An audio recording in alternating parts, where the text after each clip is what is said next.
अस्सलामुअलैकुम रहमतुल्लाहि व बरकातहू। शुभोदय प्रिय छात्र। अपना अगला भाग है नौकर पाठ से। ये कितना भाग है? भाग नंबर 11 पढ़ने वाले हैं अपन लोग अभी। तो यहाँ पे देखो बेटे, इस भाग में गांधी जी के बारे में बड़ों के प्रति कैसा आदर भाव रखते थे वो बताया जा रहा है यहाँ पे। ठीक है, यहाँ पे पखवाड़े का अर्थ आ रहा 15 दिन, यानी पक्ष बोल के आता है यहाँ पे। सप्ताह, पाक्षिक, मासिक, हाँ, अर्ध और वार्षिक, अर्धवार्षिक बोलते सो यहाँ पे ऐसे डिवाइड किया गया है। और यहाँ क्या है, सप्ताह का मतलब है वीक है, और सप्ताह और पक्ष का मतलब है 15 दिन है। तो यहाँ पे क्या है, 15 दिन बोल के अर्थ आ रहा है यहाँ पे पखवाड़े का। तो अलग अलग वहाँ पे वो बंगाली वो गुजराती में कहा गया है वो।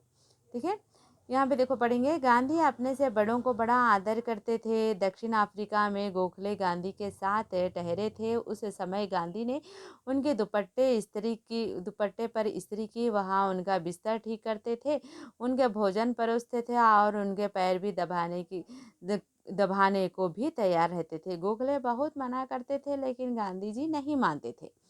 तो बेटे क्या है, पहले गांधी जी क्या करते थे, गांधी जी बड़े उनको बहुत इज्जत करते थे बेटे। यहाँ पे गोखले के बारे में दिया यहाँ पे। तो जब दक्षिण अफ्रीका में गोखले जी आए तो यहाँ पे क्या करे, गांधी जी के पास वो ठहरे तो क्या करे, उन्होंने दुपट्टा यानी शाल डालते ना बेटे कांधे पे, वो शाल को भी इस्त्री करके देते थे और उनका बिस्तर झटकते थे और उनके पैर भी दबाने के लिए तैयार करते थे। तब तक गांधी जी ये स्वतंत्रता आंदोलन में यानी कांग्रेस में नहीं थे। तब तक उनसे पहले ये दूसरे लीडर रहते ना बेटे। गांधी जी से ही स्वतंत्रता का संग्राम शुरू नहीं हुआ ना बेटे। कई सौ साल पहले से ही ये लड़ाई स्टार्ट होते होते आखिरी में गांधी जी के समय समाप्त हो गई बोले जैसा।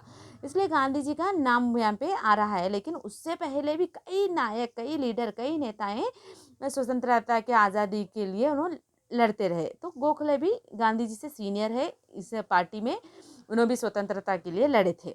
तब तक गांधी जी इसमें कांग्रेस में स्वतंत्रता की लड़ाई में नहीं आए थे। तो महात्मा कहने से बहुत पहले एक बार दक्षिण अफ्रीका से भारत आने पर गांधी कांग्रेस के अधिवेशन में गए। तो उसके बाद में अब महात्मा गांधी नहीं बने और भारत में गांधी जी को कोई भी नहीं जानते। तो जब साउथ अफ्रीका से जब भारत आए तब पहली बार एक बार क्या करे, कांग्रेस के अधिवेशन में यानी मीटिंग में गए थे। तो वहाँ उन्होंने गंदे पाखने साफ किया और बाद में उन्होंने एक बड़े कांग्रेस नेता से पूछा, मैं आपकी क्या सेवा कर सकता हूँ। तो क्या करें, पहले पहले पार्टी में नहीं थे, कांग्रेस पार्टी में नहीं थे, साउथ अफ्रीका में थे। तो यहाँ पे भारत में दूसरे दूसरे नेताओं ने पार्टी को चला रहे थे, तो ये कांग्रेस को चला रहे थे। तो ना जब पहले कांग्रेस में आए, उसके बाद में दक्षिण अफ्रीका में गोखले से मुलाकात हो गई। उसके बाद में भारत आए। भारत में आने के बाद में इतने महान तो नहीं थे, कोई भी नहीं जानते थे। इसलिए जब छोटे छोटे काम भी करते थे वहाँ में उनको सफाई बहुत पसंद है ना, इसलिए पाखने यानी लेटरिन भी साफ करते थे। छोटा बड़ा काम नहीं समझते थे, हर काम अपना बोल के करते हुए जाते थे। तो उसके बाद में क्या है, इनको काम करना बहुत अच्छा दिखता है, रेस्ट नहीं लेते ज़्यादा। तो कया करें, वहाँ से कांग्रेस के एक नेता को पूछे कि क्या मैं आपके लिए कुछ सेवा कर सकता हूँ, यानी कुछ मदद कर सकता हूँ बोल के पूछे। तो नेता ने कहा, मेरे पास बहुत से पत्र इकट्ठा हो गए हैं जिनका जवाब देना है। मेरे पास कोई कारकुन नहीं है जिसे यह काम दूं। तो कहते हैं मशीन बेटे, कारकुन यानी मशीन। तो करते हैं कि क्या सेवा कर सकता हूँ। हाँ हाँ, मेरे पास तो बहुत सारे पत्र है यानी लेटर्स है, देश से बहुत सारे लोग लिखते हैं ना। पहले की बात, गांधी जी को अब लिख रहे हैं ना, उससे पहले की बात है। गांधी जी इस पार्टी में नहीं आए थे कांग्रेस में, उससे पहले की बात। दूसरे लीडर को लिखते थे देशवासियाँ। तो बहुत सारे इकट्ठे हो गए हैं, इसलिए मैं उनके जवाब नहीं दे सकता, मेरे पास कोई मशीन भी नहीं हो ना बोल के यहाँ पे एक लीडर कहते हैं, एक नेता कहते हैं।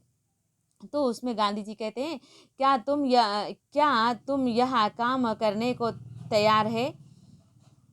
गांधी ने कहा, जरूर, मैं ऐसा कोई भी काम करने को तैयार हूँ जो मेरे सामर्थ्य से बाहर ना हो। तो कहते हैं, हाँ ठीक है, मैं क्यों नहीं कर सकता, कौन सा भी काम दियो मैं कर सकता हूँ। सामर्थ्य यानी टैलेंट, मेरे टैलेंट में है, बाहर ना हो, वो सब काम मैं कर सकता हूँ। जो भी काम मेरे को आता है वो सारा काम मैं कर सकता हूँ बोल के गांधी जी कहते हैं। यह काम उन्होंने थोड़े ही समय में समाप्त कर डाला और उनके बाद उन्होंने उन नेता के कमीज के बटन आदि लगाने और उनके अन्य सेवा का काम खुशी से किया सेवा का काम। तो क्या करते थे उन्होंने, उसके बाद में थोड़ी देर में ही पूरे पत्र का उत्तर भी दे दिया उन्होंने। दे देने के बाद में फिर वो नेता है ना, उन्होंने ज़रा बड़े थे शायद, उम्र में बड़े थे शायद, इसलिए उनकी कमीज़ सही करे, उसकी कमीज़ के बटन वगैरह ये सब भी लगा दिए, उनकी सेवा करने में ये जुट गए।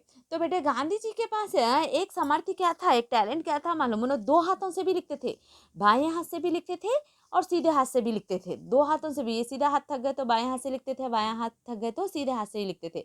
इसलिए इन्होंने क्या करे, पत्र उतने इकट्ठा हुए से थोड़े पत्र पूरे थोड़ी देर में इन्होंने पूरे लिख के उसके आंसर्स दे दिए थे। ठीक है। जब कभी आश्रम में किसी सहायक को रखने का आग्रह करते थे, तो कहते हैं कि सॉरी यहाँ पे चले गए, यहाँ पे जब कभी आश्रम में किसी सहायक को रखने की आवश्यकता होती है, तब गांधी ने किसी हरिजन को रखने का आग्रह करते थे। तो बेटे देखो, यहाँ पे सहायक यानी हेल्प करने के लिए, आश्रम में किसी की भी हेल्प करना है तो काम वाला चाहिए, वर्कर चाहिए, कार्यकर्ता चाहिए, तो गांधी जी बोलते हैं कि हरिजन को रख लो। एक हरिजन एक धर्म का नाम है बेटे, हिंदू मुस्लिम सिख ईसाई जैसा है। तो हिंदुओं में भी धर्म है बेटे, देखो मुस्लिम में शेख सैयद ऐसा पठान बोल के ऐसा है ना, हिंदुओं में भी है बेटे, वहाँ पे रावस रेड्डीज ऐसा रहते ना। उसमें हरिजन सबसे कम जात का बेटे एसटी होते हैं, हरिजन को है सबसे कम जात का एसटी होते हैं। इन लोगों को हिंदू लोग ही बहुत करीब से बात नहीं करते थे, ज़माने में बहुत दूर रखा करते थे, बस इन्हों बाहर का काम करना रहता था। तो इनसे इन लोगों को बहुत इज्जत नहीं देते थे, समाज में इनको इज्जत नहीं मिलती थी। तो गांधी जी सबको समान दृष्टि से देखते थे, इसलिए काम करना रहता, एक हरिजन को ला के रखो बोलते थे बेटे।